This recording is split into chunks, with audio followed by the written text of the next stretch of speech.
Muy buenas tardes, mi nombre es Walter Francisco Bolaños Roses, soy estudiante de la Escuela de Criminología de la Universidad Estatal a Distancia, soy funcionario público, trabajo para el Ministerio de Justicia y Paz, propiamente en el Centro Penal, por ejemplo, Montero Castro. En esta oportunidad les comentaré algunos aportes o los aportes principales de la Escuela Clásica de la Criminología, contextualizando sus orígenes en la Ilustración, describiendo algunos postulados fundamentales y analizando algunos aportes de pensadores o los más representativos. Además explicaré cómo estas ideas continúan al día de hoy influyendo en el sistema penitenciario costarricense, especialmente en la materia o en la parte de legalidad penal y proporcionalidad de las penas, y el enfoque que intenta dar resocializador y también el enfoque de desinstitucionalización de la persona privada de libertad. Para comprender el surgimiento de la escuela clásica es necesario ubicarnos en el siglo XVIII, época muy marcada por el absolutismo monárquico y sistemas totalmente arbitrarios. En ese contexto se utilizaba la tortura, la pena de muerte como sanciones totalmente desproporcionadas, eran prácticas comúnmente utilizadas para obtener confesiones y mantener el control de la población.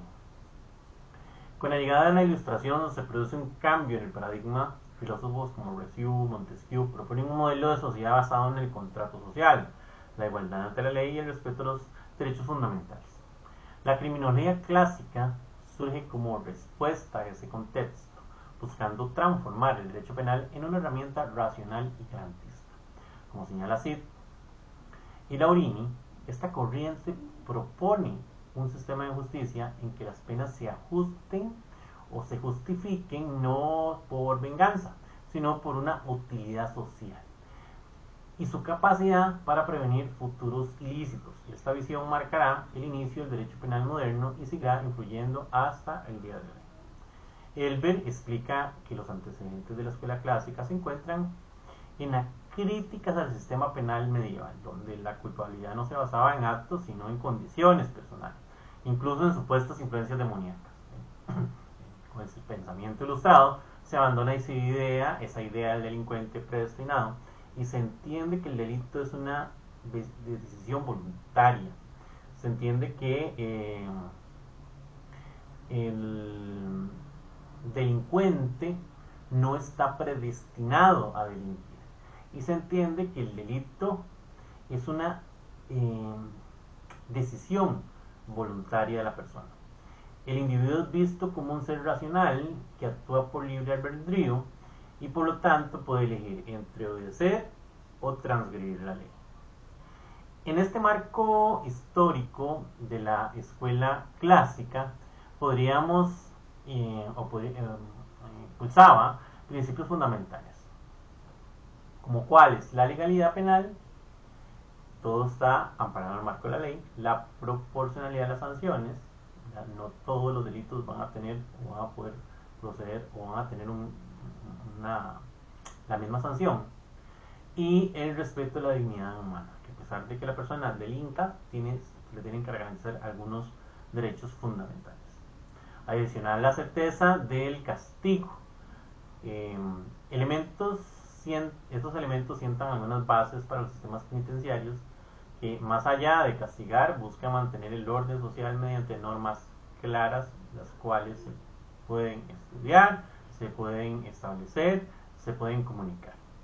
Entre las características principales de la escuela clásica destacan varias que siguen vigentes en el derecho penal contemporáneo. En primer lugar, el principio de legalidad, según el cual solo la ley puede definir qué conductas son delictivas y cuáles serán conductas o cuáles serán las sanciones correspondientes. Esta idea es clave para evitar arbitrariedades. Se encuentra inclusive en nuestro país recogida en el artículo 39 de la Constitución Política y en el artículo 1 del Código Penal costarricense. Otra característica esencial es la proporcionalidad de las penas. La sanción debe ser adecuada a la gravedad del delito, evitando castigos excesivos o crueles. Asimismo, se incorpora la noción de prevención, donde el castigo busca disuadir a la sociedad general y no simplemente influir sufrimiento al infractor. Finalmente, se destaca la visión del contrato social, que concibe el delito como una ruptura a ese pacto que se ha establecido en la sociedad. Bajo esta perspectiva, la pena busca restablecer ese equilibrio social, protegiendo tanto a la colectividad como al derecho del infractor. Esa protección del infractor pues también podría estar concatenada a esa desinstitucionalización, ¿verdad? Y adicionalmente a esa reinserción social que se quiere hacer con los infractores. Considerado Cesare Beccaria el padre de la escuela clásica, publicó en 1764 su obra de los delitos de las penas y de las penas, un tratado revolucionario que abocó por abolir la tortura y la pena de muerte. Planteó que las penas debían ser proporcionales al delito, rápidas en su aplicación y orientadas a prevenir futuras transgresiones. En el contexto costarricense, sus principios se reflejan en la abolición constitucional de la pena de muerte y el enfoque resocializador del sistema penitenciario. Jeremy Bentham desarrolló el utilitarismo penal, sosteniendo que las leyes deben buscar el mayor bienestar para el mayor número. Su diseño de una cárcel circular que permite vigilancia constante influyó en la arquitectura penitenciaria en los modelos de control social. En Costa Rica esta influencia se observa en regímenes de alta contención como los aplicados en el Jorge Arturo Montero Castro, donde se prioriza la seguridad y el monitoreo continuo. Francisco Carrara, uno de los juristas más influyentes del siglo XIX, defendió el libre albedrío de la responsabilidad moral del delincuente y la responsabilidad moral del delincuente. Su enfoque se basó que concebía la pena como una respuesta y la proporcionalidad en relación a la proporcionalidad del daño causado. Sus postulados sustentan hoy el principio de culpabilidad en el derecho penal costarricense y garantizan que las sanciones se apliquen únicamente tras un debido proceso. Pellegrino Rossi introdujo dentro de la particularidad del tema que estamos viendo, introdujo la idea del contrato social en la teoría penal, entendiendo el delito como una violación al pacto entre la persona, el individuo y la sociedad.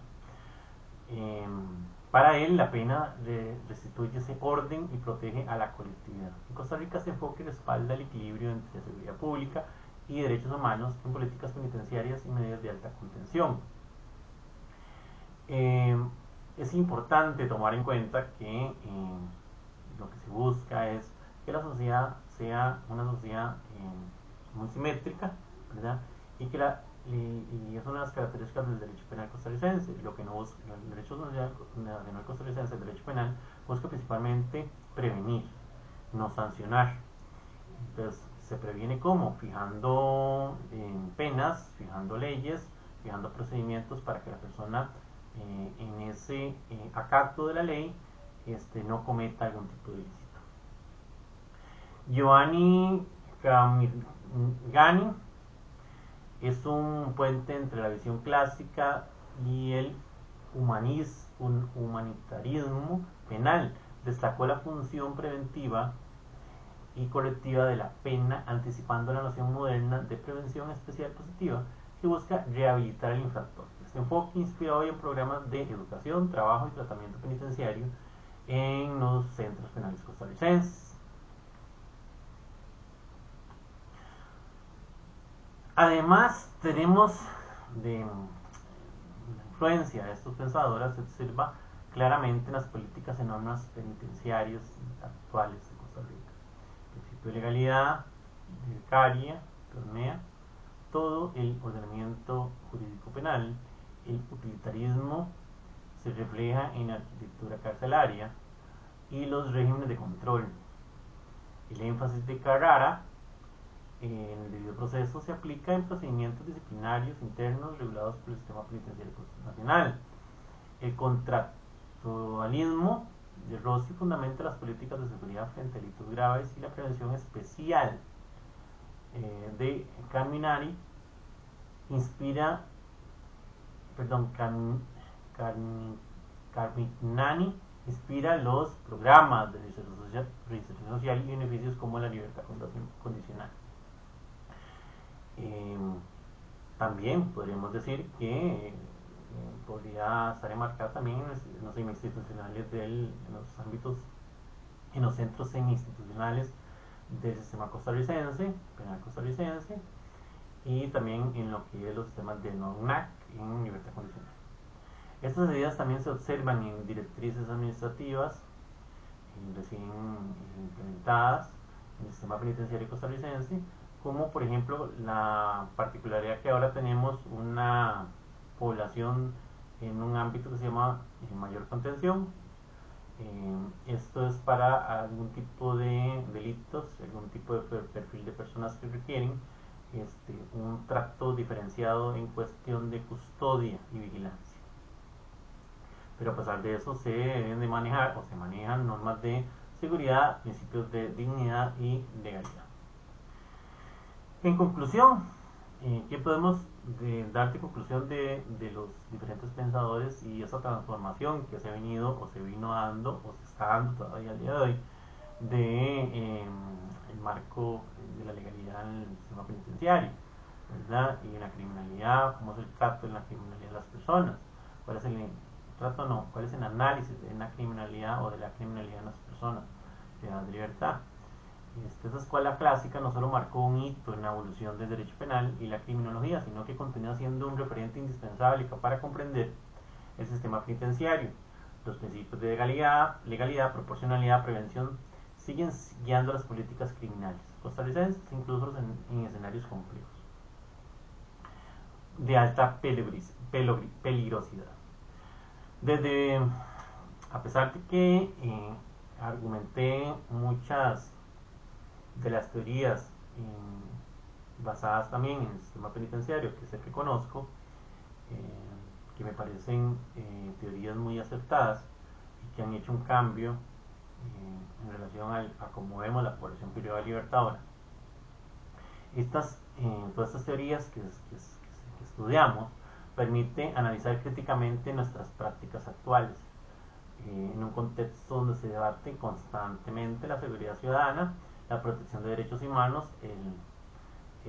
Nos recuerda que la justicia penal debe ser firme, pero nunca perder esa dimensión relacionada a la humanidad, al trato de las personas, derechos fundamentales, porque lo que se busca es esa reinserción.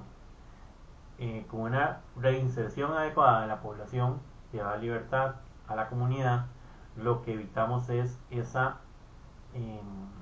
que cometan nuevos delitos, nuevos ilícitos, y no solamente eso, que se reinsercione también a la familia donde él proviene, a la sociedad donde él proviene. Y esas son las particularidades que deben de enfocarse más. La persona puede ser reintegrada a la sociedad.